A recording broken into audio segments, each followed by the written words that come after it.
በኢራንና በዩኤስኤ መካከል የሚደረገው የሰላም ድርድሩ ምን ሊመስል ይችላል? በመጨረሻም ከአሜሪካ ጋር የሚደረገውን የሰላም ድርድር ለመካፈል የኢራን ልዑካን ቡድን ኢስላማባድ መግባቱ የሚታወስ ሲሆን፣ ይህ ድርድር በመካከለኛው ምስራቅ ያለውን ውጥረት ለማርገብ ትልቅ ተስፋ የተጣለበት ነው። ከዋይት ሀውስ በኩል የልዑካኑ መምጣት የተሰማው ፕሬዝዳንት ዶናልድ ትራምፕ ኢራን በተመለከተ አነጋጋሪ አስተያየት ከሰጡ በኋላ ነው። ትራምፕ ኢራናውያንን ዛሬ በሕይወት ያሉበት ብቸኛው ምክንያት ለመደራደር መፈለጋቸው ነው ሲሉም ተነግሯል።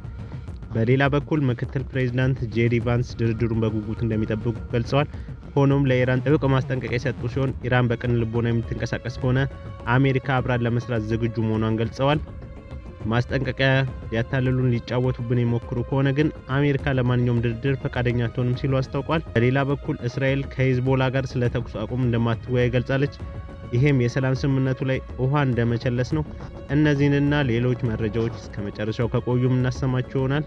አብረውን ይቆዩ።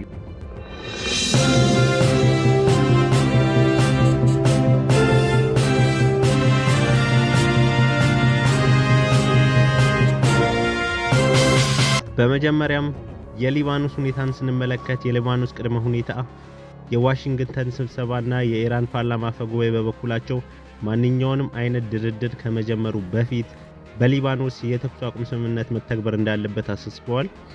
የሊባኖስ ባለስልጣናት በሚቀጥሉት ማክሰኞ በዋሽንግተን ከእስራኤል ልዑካን ቡድን ጋር እንደሚገናኙ ታውቋል። በዚህም ስብሰባ ላይ አንደኛ የተኩስ አቁም ስምምነት ላይ መድረስ፣ ሁለተኛ ያሉትን ደግሞ ሰፋ ያለው የሰላም ውይይቶችን የመጀመር እድል ላይ ይመክራሉ ተብሎ ይታሰባል። በአሁኑ ወቅት በአሜሪካና በኢራን መካከል በሁለት ሳምንታት የተደረሰው የተኩስ አቁም ስምምነት ሊባኖስ ይጨምር አይጨምር በሚለው ጉዳይ ላይ አሁንም ግራ መጋባቶች አሉ። በተያያዘ መረጃ ዛሬ የሚደረገው ታሪካዊ የዩኤስኤና የኢራን የሰላም ንግግር ጥልቁን አለመተማመን ማለፍ ይኖርበታል።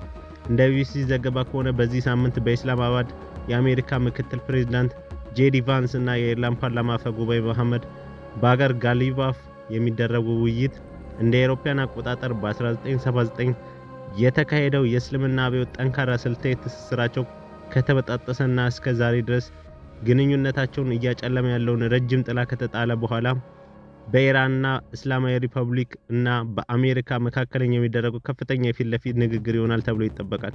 ሁለቱም ወገኖች በዓለም ዙሪያ ድንጋጤ የፈጠረ ያለውን ጦርነት ለማቆም መፈለጋቸውን የበለጠ አደገኛ ሆኖ ግጭት ለመራቅ እና ስምምነት ለማድረግ ወደ ዲፕሎማሲ ለማዞር መሻታቸው የሚያሳይ ምልክት ይሆናል። ሆኖም ፕሬዝዳንት ዶናልድ ትራምፕ በዚህ በሁለት ሳምንት በሚቆይና በማይረጋጋ የተኩስ አቁም ስምምነት ውስጥ የሰላም ስምምነት ይደረጋል ብለው የተነበዩት ብሩህ ተስፋ የመሳካት እድሉ አናሳ ነው ሲሉ ታዋቂ የፖለቲካ ተንታኞች እየተናገሩ ሲገኙ፣ ለዚህም ሁኔታ እንደ ምክንያት የሚያነሱት ሀሳብ የውል ድንጋጌዎች ይፋ ከተደረጉበት ከዚህ ሳምንት መጀመሪያ አንስቶ ክርክር የተደረገባቸውና እየተጣሱ ነው በሚል እየገለጹ ይገኛሉ። እስራኤል በሊባኖስ ውስጥ ምንም የተኩስ አቁም እንደማይኖር አጥብቃ እየገለጸች ባለችበት ወቅት ኢራናውያን እስከ መጨረሻው ሰዓት ድረስ በንግግሩ ላይ ስለመገኘታቸው ሁሉም ሰው እንዲጠራጠር አድርገው ቆይተዋል። ነገር ግን ቁም ነገር ያለበትና ቀጣይነት ያለው ውይይት ከጀመረ ትራምፕ በመጀመሪያ የስልጣን ዘመናቸው እንደ አውሮፓውያን አቆጣጠር በ2018 ከዚህም ቀደም ከነበረው ታሪካዊ ኒውክሌር ስምምነት ከወጡ በኋላ የተደረገው ትልቁ ግፊት ይሆናል። ትራምፕ የኦባማ አስተዳደር የውጭ ፖሊሲ ስኬት ተደርጎ ይታይ የነበረውን ያንን ስምምነት በታሪክ ውስጥ አስከፊው ስምምነት በማለት አጣጥለውትም ነበር። በሌላ በኩል እስራኤል ከሂዝቦላ ጋር ስለ ተኩስ አቁም እንደማትወያይ እየገለጸች ትገኛለች። እስራኤል በሚቀጥለው ሳምንት በዋሽንግተን ከሊባኖስ ተወካዮች ጋር ይደረጋል ተብሎ የሚጠበቀው መደበኛ የሰላም ንግግር ለመጀመር ተስማምታለች። ነገር ግን ከሂዝቦላ ጋር ስለ ተኩስ አቁም እንደማትወያይ በአሜሪካ የእስራኤል አምባሳደር አርብ ዕለት ተናግሯል። እስራኤልን ማጥቃት ከቀጠለውና በሁለቱ ሀገራት መካከል ለሰላም ዋነኛ እንቅፋት ከሆነው ሂዝቦላ ከተባለው አሸባሪ ድርጅት ጋር ስለ ተኩስ አቁም ለመወያየት እስራኤል ፈቃደኛ አይደለችም ሲሉ በአሜሪካ የእስራኤል አምባሳደር ሚካኤል ላይተር ገልጸዋል። ዛሬ በአሜሪካ በሚገኙ የሊባኖስና የእስራኤል አምባሳደሮች መካከል የቴሌፎን ንግግር መደረጉ ተዘግቧል። እንደ ሊባኖስ ፕሬዝዳንት ጽህፈት ቤት መግለጫ ከሆነ ማክሰኞ ዕለት እንዲካሄድ የታቀደውና በአሜሪካ አጋዥነት የሚመራው ውይይት በእስራኤልና በሊባኖስ መካከል ስላለው ግጭት የተኩስ አቁም ዙሪያ ላይ ያተኮረ ይሆናል። ስለ ፓኪስታኑ የሰላም ንግግር ማወቅ ያለብን ነጥቦችን ስንመለከት የኢራን ልዑካን ቡድን በዛሬው ዕለት ከአሜሪካ ጋር ለሚያደርገው የሰላም ንግግር ወደ ኢስላማባድ መግባቱ የሚታወስ ሲሆን ፓኪስታንን ባለፉት ጥቂት ሳምንታት በኢራንና በዩኤስኤ መካከል እንደ አገናኝ ወይም መካከለኛ ሆና ስትሰራ ቆይታለች። ሀገሪቱ ከኢራን ጋር ታሪካዊ ግንኙነት ያላት ሲሆን የፓኪስታን የታጠቀ ኃይል መሪ አሲም ሙኒር ኢራንን ከማንም በላይ ያውቋታል ሲሉ ፕሬዝዳንት ዶናልድ ትራምፕ ተናግረዋል። የቀረቡት የሰላም ሀሳቦች ትራምፕ ከኢራን የ10 ነጥብ የሰላም ሀሳብ እንደደረሳቸውና ይህም ለንግግር መሰረት ሊሆን የሚችል እንደሆነ ገልጸዋል። በሌላ በኩል የኢራን የውጭ ጉዳይ ሚኒስትር አባስ አራግቺ ጦርነቱን ሊያስቆም የሚችል ባለ 15 ነጥብ የሰላም ሀሳብ መኖሩን ገልጸዋል። ሁለቱም የሰላም ሀሳቦች በይፋ ባይገለጹም ምንም እንኳን የተወሰኑ ክፍሎች ቢሾልኩም በሁለቱ ወገኖች መካከል ያለው ልዩነት እጅግ ሰፊ ወይም እንደ ውቅያኖስ የራቀ መሆኑ እየተገለጸ ይገኛል። የሊባኖስ ሁኔታና የአሜሪካ ልዑክ እስራኤል በሊባኖስ ላይ የምትሰነዝረው ጥቃት በሰላም ንግግሩ ላይ ጥርጣሬ መፍጠሩን ቀጥሏል። ጠቅላይ ሚኒስትር ቤንያሚን ኔታንያሁ የተኩስ አቁም ስምምነቱ ሊባኖስን እንደማይጨምር አጥብቀው እየተናገሩ በሚገኙበት ሰዓት ዩኤስኤን ወክለው በንግግሩ ላይ የሚገኙት ደግሞ ምክትል ፕሬዝዳንት ጄዲ ቫንስ፣ ልዩ መልእክተኛ ስቲቭ ዊትኮፍ እና የዶናልድ ትራምፕ አማችና አማካሪ የሆነው ያሬድ ኩሽነር ናቸው። የኢራን ልዑካን ቡድን በቅርቡ በኢራን መንግስት ውስጥ ጎልተው የወጡትን የፓርላማ አፈ ጉባኤ መሐመድ ባገር ጋሊባፍን ያካተተ ነው። ጋሊባፍ ልዑክ እየመሩት ቢሆንም በቅርቡ በኤክስ ገጻቸው ባሰፈሩት መልእክት ኢራን ለአሜሪካ ያላትን አለመተማመን ገልጸዋል።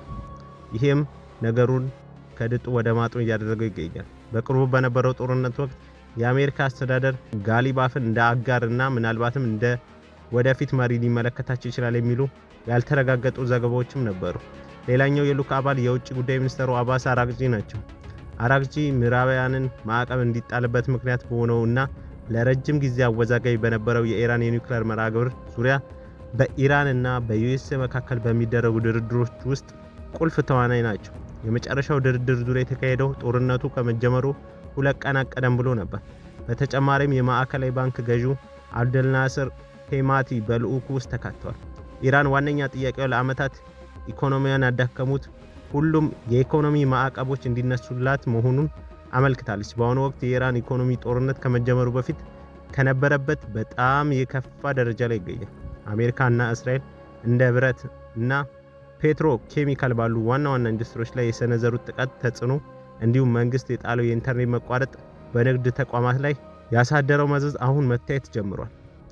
የኢንተርኔት መቋረጥ ጦርነቱ ከጀመረበት የካቲት 21 ፌብሩዋሪ 28 ጀምሮ እንደቀጠለ ይገኛል። በሌላ ዜና የጀርመን ቻንስለር ፍሬድሪክ ሜርዝ ከአሜሪካና እስራኤል በኢራን ላይ ለሚካሄደው ጦርነት ግልጽ የሆነ የጋራ ዕቅድ ወይም የመውጫ ስትራቴጂ እንደሌላቸው ጥልቅ ስጋት ገልጸዋል። አደገኛ የክልል መባባስን በማስጠንቀቅ ሜርዝ ግጭቱን የአውሮፓን ደህንነት፣ የኃይል አቅርቦትና የፍልሰት በእጅጉ ሊጎዳ እንደሚችል እየተናገሩም ይገኛሉ። ግልጽ የሆነ የጨዋታ መጨረሻ የለም ሲሉ የተናገሩት ሜርዝ ለአንድ ሳምንት ያህል ቢሳተፍም የኢራን ጦርነት ፈጣንና አሳማኝ በሆነ ፍጻሜ ለማምጣት ምንም አይነት ስትራቴጂ እንደሌለ አጽንኦት ሰጥተዋል። በሌላ በኩል ደግሞ የጀርመን መንግስት ከአሜሪካና ከእስራኤል ጋር አንዳንድ ግቦችን ስታካፈል ግን ወታደራዊ ሳይሆን ፖለቲካዊ መፍትሄ ትፈልጋለች። ይህ ቀጣይነት ያለው ግጭት ወደ ሰፊ የክልል ጦርነት ሊያመራ ይችላል። ኢራን የተለያዩ ግዛቶችን በማጥቃት የኢኮኖሚ መስተጓጎልን ያስከትላል ሲሉም ተናግሯል። ግጭቱ በባህረ ሰላጤው ውስጥ ያለውን የመርከብ ጭነት በማስተጓጎል የነዳጅ ዋጋ በአንድ በርሜል $100 በላይ እንዲያድግ እና የዋጋ ግሽበትና የኢኮኖሚ እድገትን ሊባባሳ እንደሚገኝ ተናግሯል። በመሆኑም በመጋቢት 26 በተሰጡ አስተያየቶች መሰረት ሜርዝ ረጅም ጦርነት የአውሮፓን የኢኮኖሚ መረጋጋት ልክ እንደ ኮቪድ-19 ሊያወድምና የግዛቱን አንድነት ሊያበላሽ እንደሚችል አስጠንቅቀዋል። ፓኪስታን በመካከለኛው ምስራቅ ግጭት ውስጥ ቁልፍ ጣልቃ ገብነት ሆና እንዴት እንደወጣች ነው። ፓኪስታን ለምን ተመረጠች? ለምንስ ሁለቱ ሀገር አሸማጋይ ሆና ቀረበች? የሚለውን ስንመለከት ፓኪስታን ከኢራን ጋር ጥሩ ግንኙነት ያላት ሲሆን ከአሜሪካም ጋር እንደዛው በተመሳሳይ ጥሩ በሚባል ግንኙነት ላይ ትገኛለች።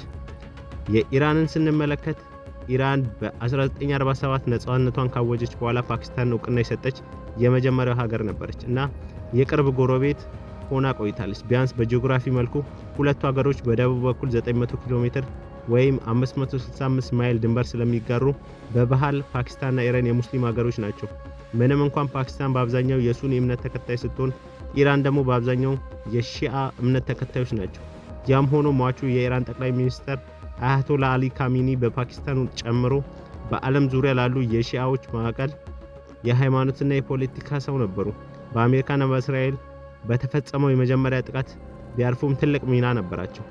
በሌላኛው በኩል ፓኪስታን ከዩናይትድ ስቴትስ ጋር ለረጅም ጊዜ የቆየ የዲፕሎማሲ ግንኙነት አላት። ፓኪስታን የቀድሞ የአልቃይዳ መሪ ኦሳማ ቢን ላደንን ጨምሮ አሸባሪዎችን እንደያዘች በተነገረው የፓኪስታን ታሪክ ላይ ቀደም ሲል ውጥረት ቢኖርም ዩናይትድ ስቴትስ ፓኪስታንን እንደ ዋና የኔቶ አጋር ትቆጥራት እንደነበር ኢስላማባድ ለአሜሪካ ፕሬዝዳንት ዶናልድ ትራምፕ የሰላም ቦርድ ተብሎ የሚጠራውን አባልነት ፈርሟል።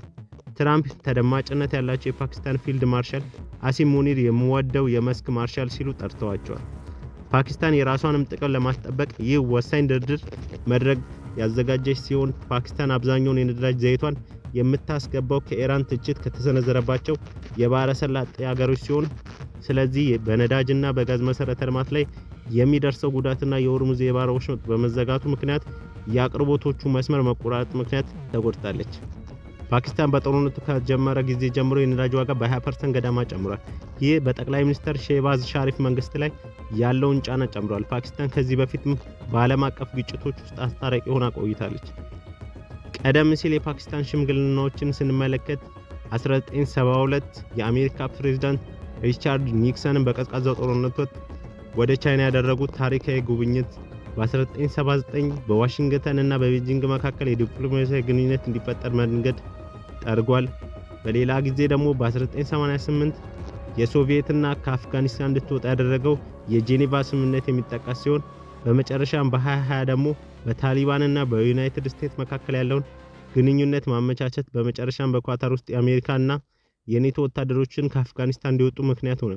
አሁንም ቢሆን የሰላም ስምምነቱ እንዲሰምርላትና ዓለማችን የተረጋጋች እንዲሆን እየተመኘን ለዛሬ ያቀረብንላችሁ ዜና በዚሁ እንቋጫለን። አዲስና ትኩስ ዜናዎች ሲለቀቅ እናንተ ጋር ቀድሞ እንዲደርሳችሁ ቪዲዮን ላይክ፣ ሼር፣ ሰብስክራይብ እያደረጋችሁ ለዛሬ ያቀረብንላችሁ ይመስል ነበር። ሰላም ለሀገራችን፣ ጤና ለሕዝባችን።